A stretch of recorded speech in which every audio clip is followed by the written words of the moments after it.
Hola, buenas, bienvenidos a su espacio de Ética TV, en el que hoy tenemos a un invitado muy conocido por ustedes, porque se trata de un diputado de la Nación, José Horacio Rodríguez. Hola, José Horacio, bienvenido. Hola, Leonardo, Mario, Ivette. Muy contento de estar aquí compartiendo con ustedes. Qué bueno.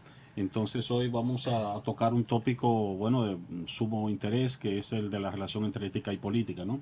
Hola, Mario e Ivette. ¿Cómo estás, Leonardo? Feliz de tratar un tema tan, pues, que convoca tanto las emociones, las acciones y las reflexiones en la República Dominicana. Y de nuevo tenemos a Ivette con nosotros y estrenándonos en un espacio, porque Ivette no había estado con nosotros en el Eh, estreno de este espacio. no, hoy estoy estrenando, estoy muy contenta. No Sí, iban a estamos, sacar a nosotros si no traían a Ivette hoy. así que estamos muy contentos de estar nuevamente con ustedes y en este tema que es tan fundamental, porque Sí. cuando reflexionamos sobre la ética y en sus inicios la ética, los grandes pensadores intentaron profundizar en ella porque pensaban en el buen ciudadano, en la persona para la convivencia en sociedad y en las acciones y el horizonte que tenía que guiar sus decisiones y acciones. Así que hoy tratamos un tema de mucha relación imbricado íntimamente, la reflexión ética y la reflexión política. Y Horacio, bueno, vamos por ahí. De hecho, un joven entrado a la política viene del compromiso social. ¿Por qué tú entras? ¿Qué te motiva a ti a entrar en la política? ¿Y qué principios y valores tú entiendes que deberían guiar Bueno, yo veo la política como la definía José Martí, como el arte de llevar a la justicia a la humanidad injusta.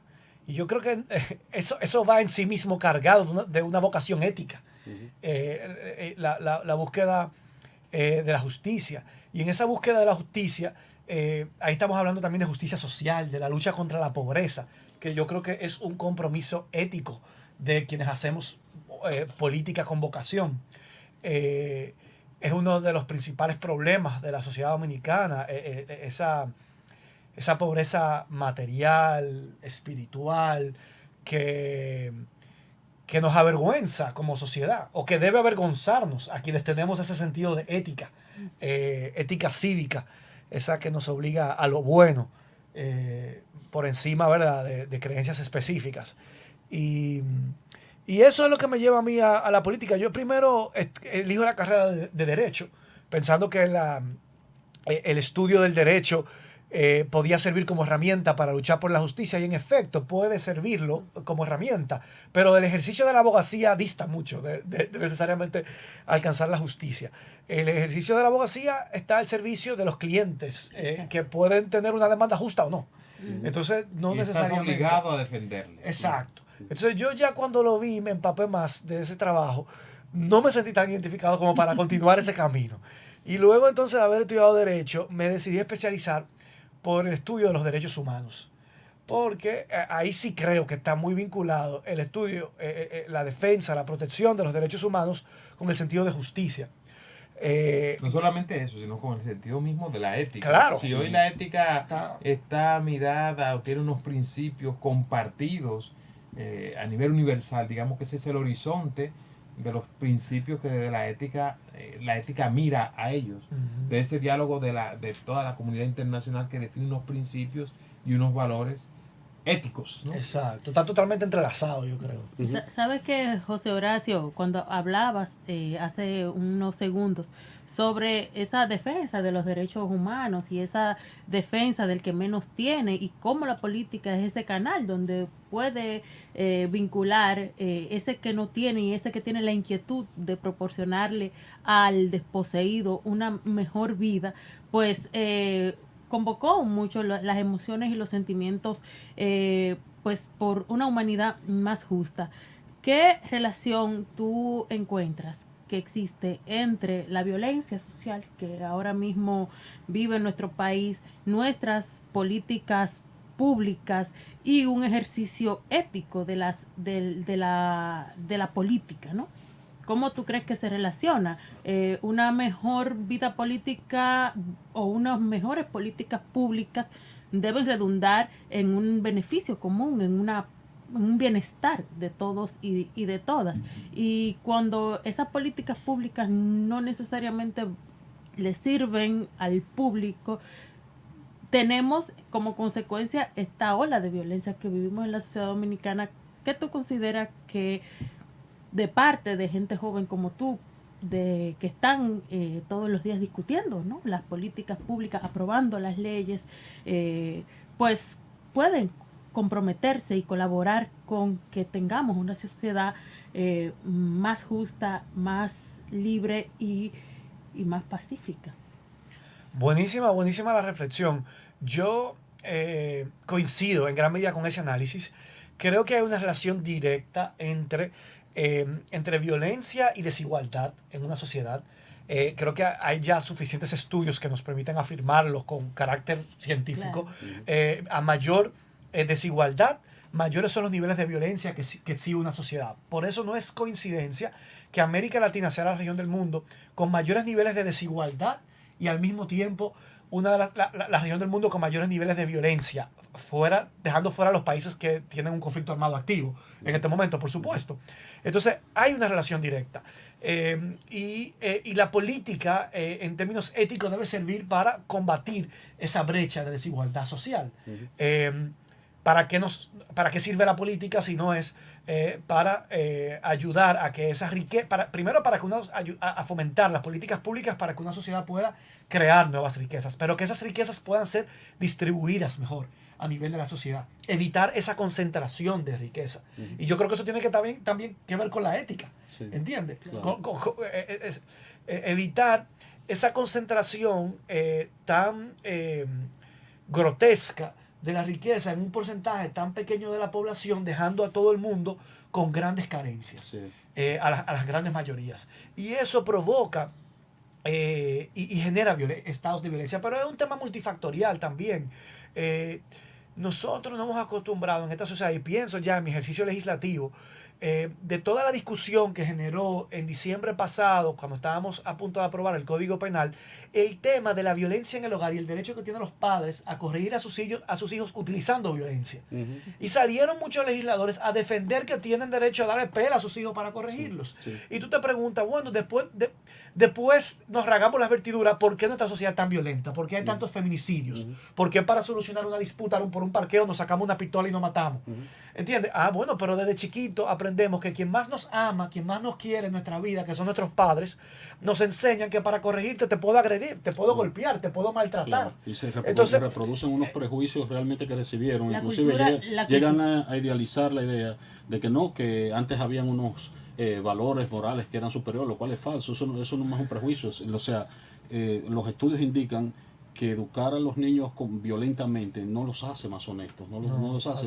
Entonces, sin embargo, siguen reproduciendo esos prejuicios y legislan con esos prejuicios que reproducen esa cultura de la violencia. Y cuando somos adultos, entonces no somos, o sea, entendemos, y lo pienso, por ejemplo, en el caso, por ejemplo, de las mujeres víctimas de feminicidios en nuestro país, no entienden, o sea, perfectamente entienden, no, él me ama y me golpea. Bueno, sí. Claro, de niñas quizá también sus padres la amaban y le daban una paliza para corregirla. Sí. Entonces, no entienden, no, quien te ama te protege, exacto, te cuida, no permite una agresión física en tu contra. Y eso que lo aprendamos desde la infancia, de la niñez. Yo sé que requiere un cambio de cultura, porque no hemos sido criados así, muchos de nosotros. Requiere que transicionemos, pero por lo menos a la hora de reflexionar sobre estos temas, tenemos que entender esa conciencia para poder cambiar la realidad que vivimos. Claro.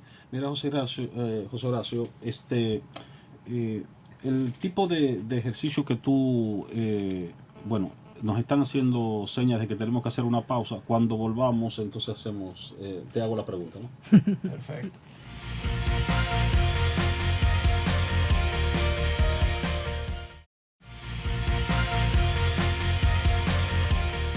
Estamos en su espacio de Ética TV con nuestro invitado José Horacio Rodríguez, el diputado de la Nación.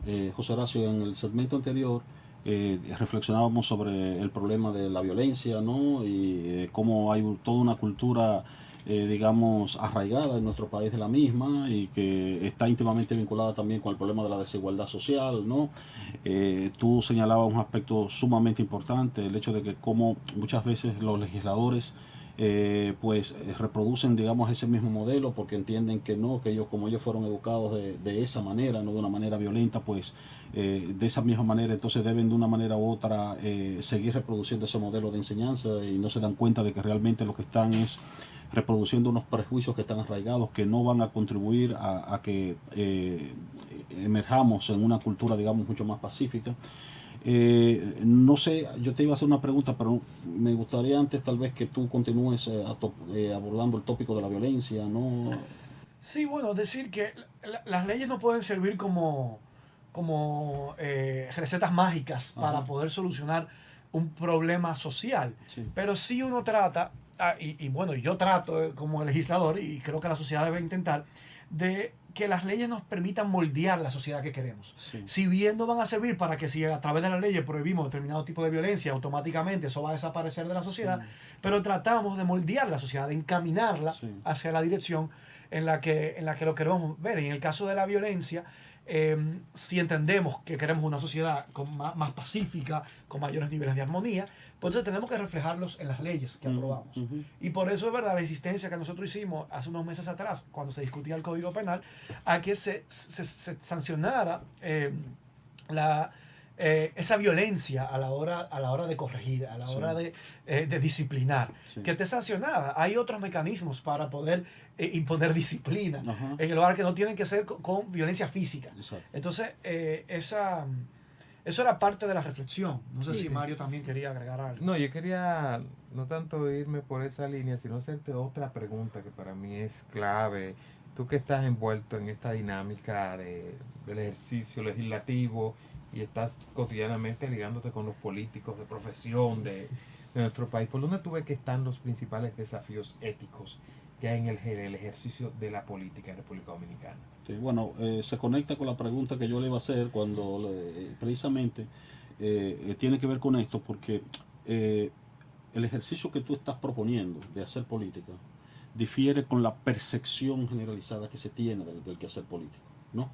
Entonces, a veces inclusive se asocia que el quehacer político implica desvincularse de valores éticos, porque se supone que el político lo que aspira es fundamentalmente lograr un objetivo, usualmente el poder, y para eso pues debe fundamentalmente pues estar dispuesto a hacer lo que sea, ¿no? Es una percepción que tenemos con frecuencia. A veces olvidamos, bueno, que no, que por el contrario, que ese camino no nos lleva a la construcción de una sociedad democrática sostenible. Entonces, bueno. No, y alguna vez el pragmatismo dentro del quehacer político nos lleva también a negociar con los valores y principios que en unos momentos nos encontramos como con ciertas convicciones, sí, de que esos son valores fundamentales o criterios fundamentales para dirigir nuestras acciones. ¿Necesariamente tiene que ser así? ¿O la política más bien debe encarnar de por sí los valores y los principios que deseamos de la sociedad deseable que tenemos? Mira, yo siempre he oído la frase de que ética y política no son lo mismo, pero caminan juntos, y deben caminar juntos en una sociedad.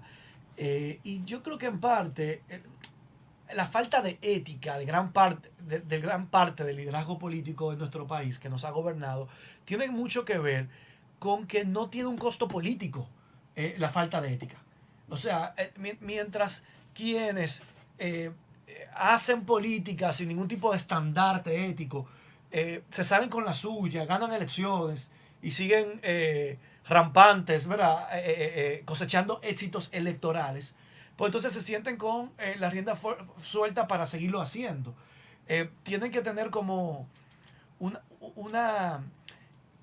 hay unos cimientos propios frente a tu familia, frente a tus amistades, frente a la gente que te conoce y frente a uno mismo, al que tú te debes esa obligación de actuar de manera correcta. Porque no hemos logrado que tenga un costo político para la mayoría de las personas. Y por eso yo creo que fue tan importante para esta sociedad dominicana la elección de Marcha Verde. Yo creo que a partir del 2017 para acá es que podemos decir que la sociedad comienza a pasarle facturas a los políticos sin un compromiso ético. Y qué bueno, enhorabuena que sea así. Eso hay que seguirlo profundizando. Yo sé mucha gente que nunca había ido a una movilización, a una marcha en su vida, y por primera vez lo hizo motivado por estos temas, lo que quiere decir que sí hay una fibra moral en la sociedad dominicana. que no es verdad que todo es todo y nada es nada.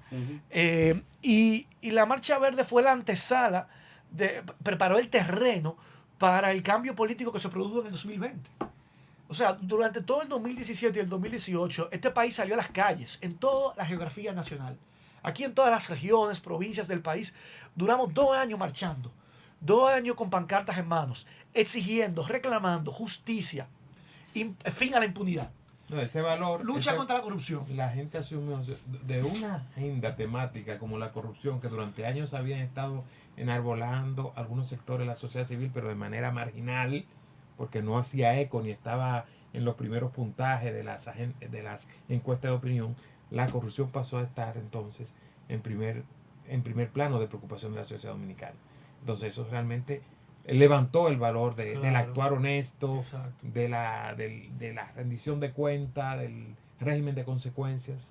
Sí, yo me acuerdo de una de las consignas que decían se va a acabar la costumbre de robar. Correcto. O sea, y ese fue un reclamo popular que no se había escuchado, por lo menos no a nivel multitudinario antes. Porque se había hecho costumbre de que, bueno, si estás ahí, roba, no importa, tráeme lo mío y ya lo resolvemos. Lo que yo decía, que no tenía un costo político. Y por primera vez vimos que lo tuvo y ojalá lo siga teniendo. Pero que no solamente un costo político, sino también un costo a nivel cultural. Que ahí es cuando también el valor se convierte en un valor ya de la población. Sí, claro. Entonces lo que contradice ese valor tiene un costo en la sociedad. Sí. Y ahí también es un elemento clave. O sea, algunas veces quizás te salga con la tuya, pero frente al colectivo has hecho algo malo. Exacto. Y al mismo tiempo también el mismo movimiento per se tiene un aspecto positivo, que es que hace un poco despertar también a la sociedad dominicana, la hace partícipe de procesos sociales, ¿no? Y que es la auténtica democracia, ¿no? Porque una democracia donde la ciudadanía no participa, sino que solamente va cada 4 años a votar como un cheque en blanco para que las autoridades hagan lo que les dé la gana, pues eso no es una democracia. Entonces el hecho de que haya un movimiento civil, muchos de ellos no vinculados a ningún partido político, reclamando, eso es muy importante, mantener eso vivo, ¿no? Es también un ejercicio desde la sociedad de hacer política. O sea, Claro. hacer política, de interesarse en lo público, interesarse y dar un paso. Totalmente. Como era lo de la marcha Sí. verde, atrévete a dar un paso, ¿no? Y ahora vuelvo con mi pregunta. ¿Qué otros elementos tú ves frente a esto, sí, del tema de la corrupción, pero qué otros elementos a nivel de lo que es un análisis ético de la política, tú entiendes que son retos en la política dominicana? Bueno, retos hay muchos. Hay que cargar de contenido el ejercicio político, el quehacer político. Cuando hablo de contenido, hablo de ideas. Porque cuando se hace política simplemente por el deseo de ganar, de disfrutar del poder, pues entonces ahí hay un problema ético. O sea, ¿para qué tú quieres el poder? Y mucha gente ni lo sabe. O sea, estamos claros, aquí mucha gente hace y participa en la política, no le importa en cuál partido, simplemente para llegar al poder y disfrutar del presupuesto público. Precisamente, fíjate cómo es la cosa. Porque Cuando sabe, tú dices no eso, es hacer política, es hacer campaña. pero cuando tú sabe dices ganar, Mira, buena para distinción, ganar, Ivette. para ganar, Campaña, que no es lo mismo que para hacer ganar política, que unas es gobernar. elecciones, y una vez se ganan las elecciones, entonces ya no hay que trabajar más, lo que hay que trabajar para la próxima campaña. no, Yo, una vez que ganan las elecciones, más bien vamos a un corte. ¿Otra Tú vez? sigues ahí mismo. Pero pasó volante este segmento. Sigues ahí Eso que estamos mismo. en buena compañía. Y vamos a otro corte y volvemos.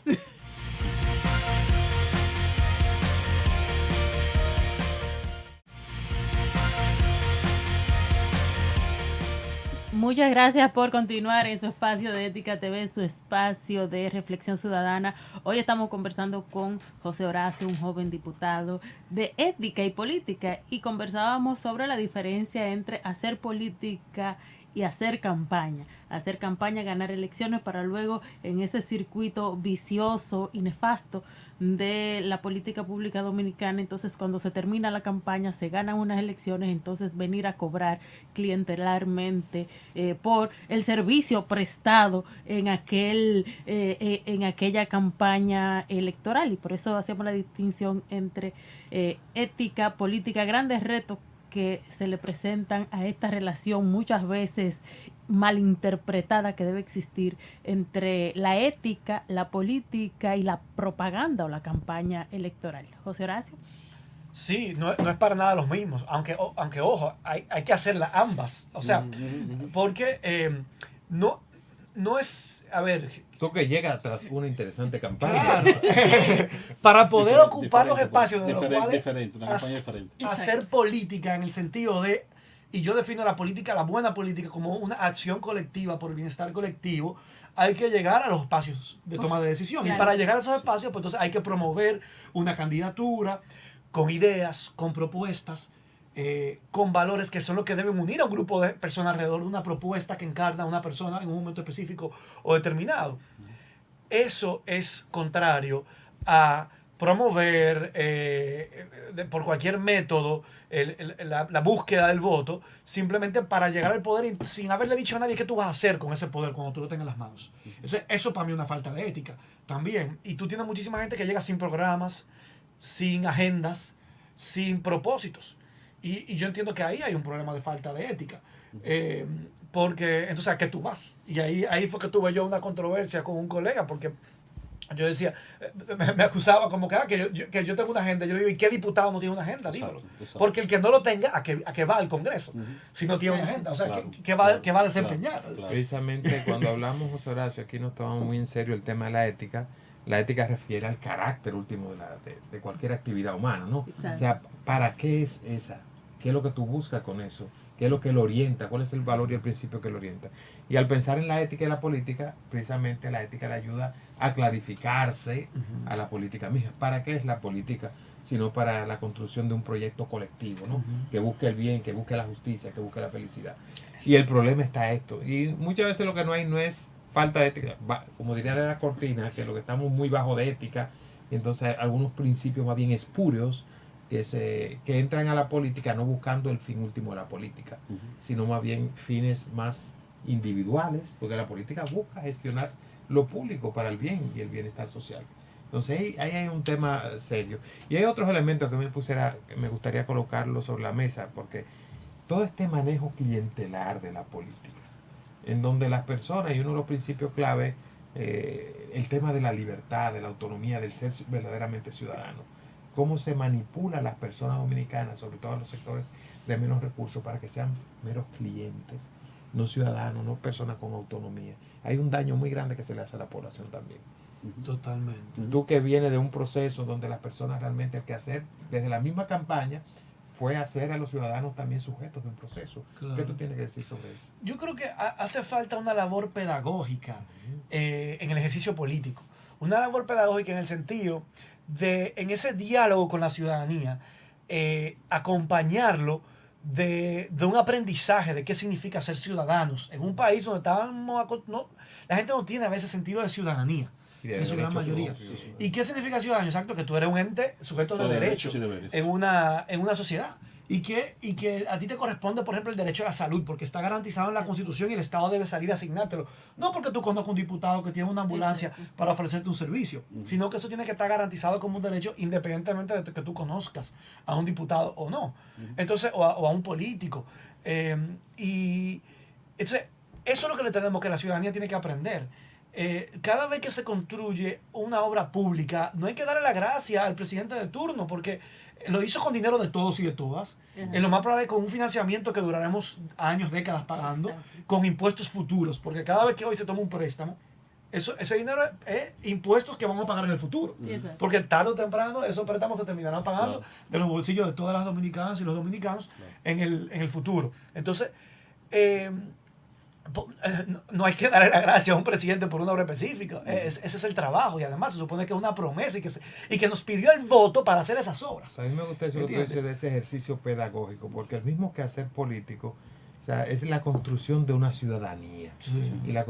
Y este país necesita que ayudemos desde el ejercicio de la política a construir una ciudadanía autónoma, con capacidad de decidir y saber que tiene derecho, y que sus representantes tienen un deber frente a ella, que no son una clase aparte, que no se construyen regímenes particulares. Es una deuda pendiente de la escuela dominicana eso, porque eso se va, esa concientización desde se inicia desde temprana edad, de que yo soy un sujeto de derechos y deberes, o sea, la idea de construir una ciudadanía crítica, es ahí donde comienza, ¿no?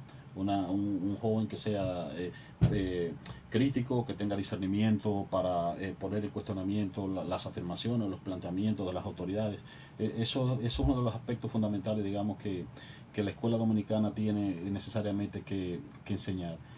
Yo quería que agregáramos a esta conversación algo también que yo considero muy importante también, como una secuela de ese ejercicio clientelar de la política, y es la idea de que ese ejercicio clientelar va socavando también la confianza de la gente en los políticos, ¿no?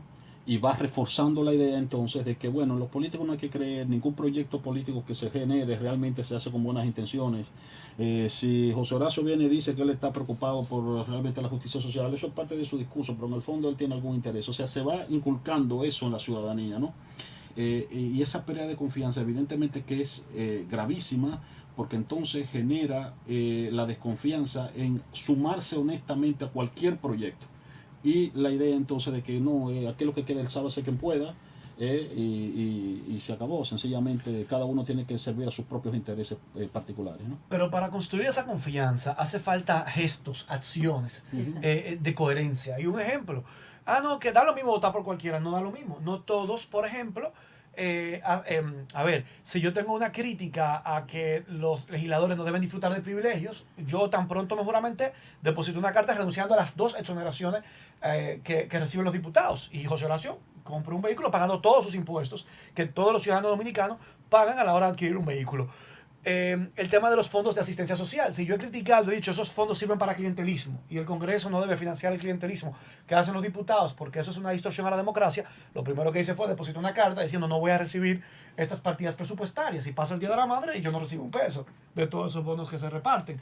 Entonces, con esos gestos nosotros podemos, yo entiendo, irnos ganando la confianza, decir, no, espérate, porque a veces tú dices, no, que tienen un discurso antes de llegar y cuando llega lo cambian. Sí, yo entiendo, porque puede ser incluso hasta tentador. Cuando dicen, no, mira, aquí hay 300,000 pesos en bono para las madres, y tú decir, conche, no es lo mismo yo decir, eso está mal que cuando te lo están dando, y tú decir, no, lo rechazo porque yo tengo un discurso de que yo no estoy de acuerdo con eso, tú sabiendo que tú conoces muchas madres que tú pudieras ayudar con eso, que lo necesitan, pero ¿qué pasa? Perdería la confianza en la gente, ¿verdad? La coherencia que te permite decir, no, estamos haciendo una política buena, una política buena que no es más de lo mismo. Y eso tendría un costo mayor, destruir esa esperanza. Yo creo que uno de los principales trabajos que tenemos los políticos en una sociedad es la de generar esperanza en la población.